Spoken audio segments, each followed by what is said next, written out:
and welcome back to the channel. Today we're going to be making Strike-It rich potatoes, so I hope you stay tuned.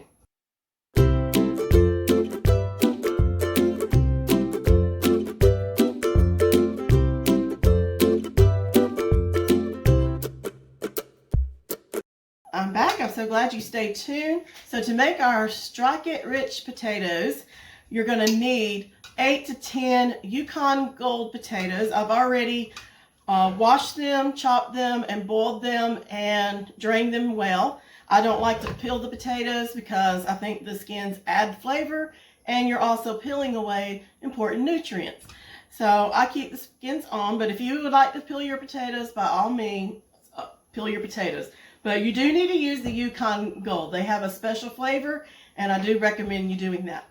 And then you'll need about 10 slices of bacon, cooked crispy and chopped up. I've already done that. You can cook your bacon however you prefer, but I like putting it in the oven. I think it gets evenly browned and it's good. And then you need about a cup of chopped yellow onion. You need a stick of unsalted butter, softened, and you need an 8-ounce carton block of cream cheese, softened. So, and then our seasonings, you're going to need a teaspoon of garlic powder, a teaspoon of salt. I like to use the pink Himalaya salt, a teaspoon of ground black pepper, and then the paprikas for just sprinkling on them, so it's not really measured. So to our cooked potatoes, I'm going to add my stick of butter,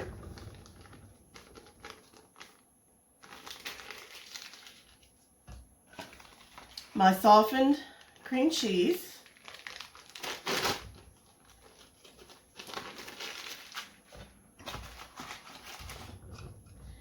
and then just kind of stir that in.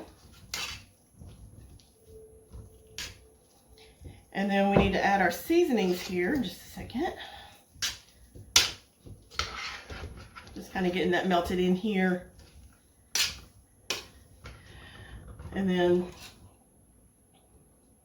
we're going to put our teaspoon of garlic.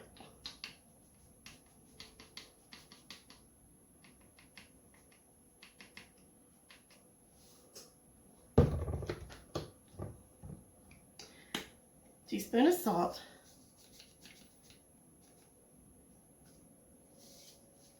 and you can do this to taste if you want a little more or a little less. Okay, got our seasonings in there. I'm going to mix those in a little more.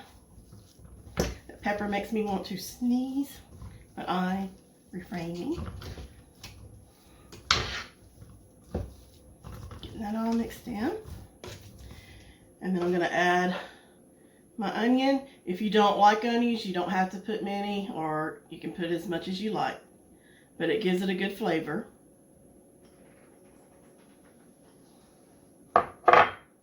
And our crumbled bacon, and I do set them on a paper towel to get some of the grease off.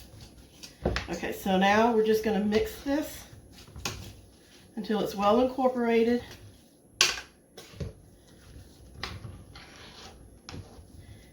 And all the ingredients are singing next to each other.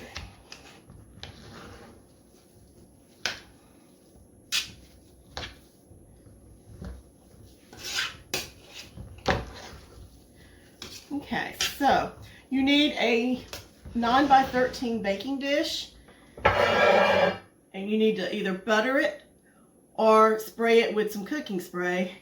I like to use butter for the added flavor. And then I'm just going to make sure we got it all mixed before we add it.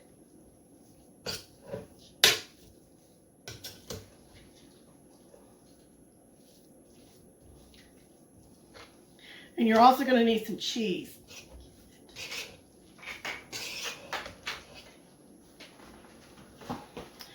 Okay, so I'm going to spread this into the pan.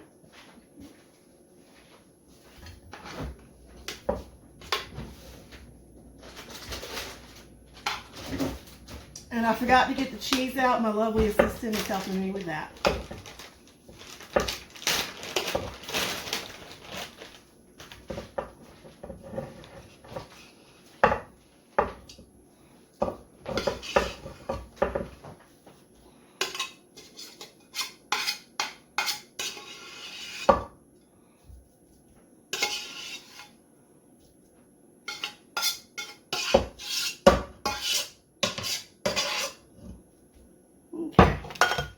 And you're just going to spread that in the pan. Out of your way.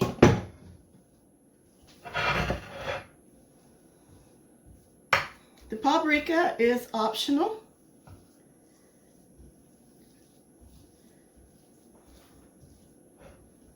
So once you get this in your pan,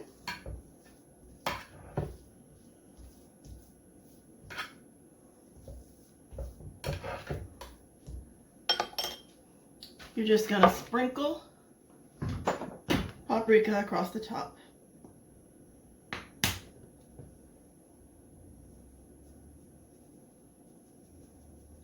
Just get it as even as you can.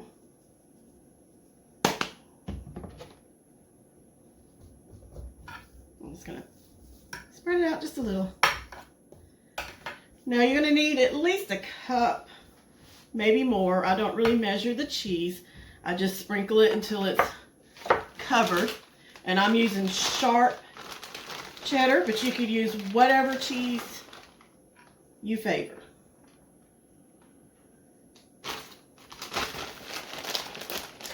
Now I've preheated my oven to 350. So once I get this coated with the cheese, it's going to go in the oven at 350 for about 30 minutes. You just want to make sure it's nice and bubbly and the cheese is all melted. So I'm going to pop this into the oven and then we'll be back with the finished results.